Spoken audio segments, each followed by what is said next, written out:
In an influential study, a group of Stanford researchers asked pairs of unacquainted people to watch and then discuss a documentary about the World War II bombings of Hiroshima and Nagasaki. As part of the study, some participants were asked to behave in such a way that your partner does not know you are feeling any emotions at all. Compared to the people who were free to express emotions, those who were told to hide their feelings experienced spikes in blood pressure and distraction. Also, compared to the pairs who were allowed to express themselves naturally, both people in the emotion suppression groups tended to feel less rapport and less positivity toward each other.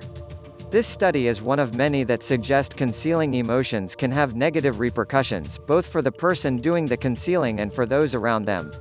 More research has linked emotion suppression to higher rates of anxiety, insomnia, and other unhealthy outcomes. But while suppressing your emotions is often bad, experts say it can sometimes lead to better outcomes.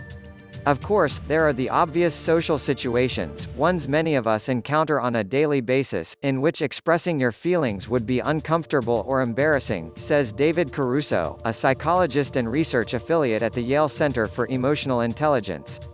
If you're in a meeting with a boss or client, and they say something you find utterly ridiculous, telling them how you feel would probably do more harm than good, Caruso says. But even when you're dealing with people who are close to you, a family member or friend, there are situations when spilling your guts may exacerbate negative emotions, not assuage them. Emotions are contagious, and you can impact the emotions of others by sharing how you feel, Caruso says. He points out that emotions often arise suddenly, can be fleeting, and are dependent on a lot of contextual factors, from how well you slept to how recently you've eaten. How you're feeling in the moment can be the product of all these unrelated things, Caruso says. And by expressing what you're feeling, not only do you pass some of your emotion to others, but you also have to deal with the aftermath of that disclosure. Say that, in a fit of anger or frustration, you share your negative feelings with your spouse or a close friend in a way that makes that person feel responsible. Opening up may be satisfying in the moment, Caruso says, but it could also be damaging to your relationship in the long run. In many cases, he says, it would be better for all involved if you took some time alone to come to grips with the real root of your feelings. There are situations when spilling your guts may exacerbate negative emotions, not assuage them. Caruso is quick to add that there are all sorts of costs associated with emotion suppression. Along with the psychological burden of trying to keep your feelings to yourself, you may pay a relationship penalty. When you express an emotion to someone, you're sending them data on how you're functioning, and that's a good way to gain that person's support, he says. Also, trying to conceal or swallow your emotions is taxing. Our brain's ability to attend to and process information is limited when we're using cognitive resources to suppress or emotionally check out, he says. Hence the Stanford group's finding that emotion suppression can be distracting. But when we just flail around and say whatever we're feeling, he adds, we can get into trouble. Other experts agree. The way we're built, we naturally want to describe what we're feeling to others, but the reality is that sometimes this would hurt other people or would be embarrassing to us, says James Pennebaker, a professor of psychology at the University of Texas. And when you share your feelings with someone else, you risk them refuting or rejecting the validity of what you told them, which can be devastating.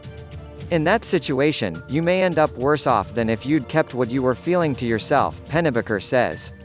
He says a close examination of your emotions and an honest assessment of where they're coming from can be more helpful than simply declaring what you're feeling. If you're just focusing on your emotions, you're often missing the point, Pennebaker says. The examination is the helpful part. Of course, verbalizing your feelings can help you make sense of them, he adds. This is why psychotherapy and other forms of talk therapy, which allow you to express your emotions without fear of social or personal blowback, is so helpful.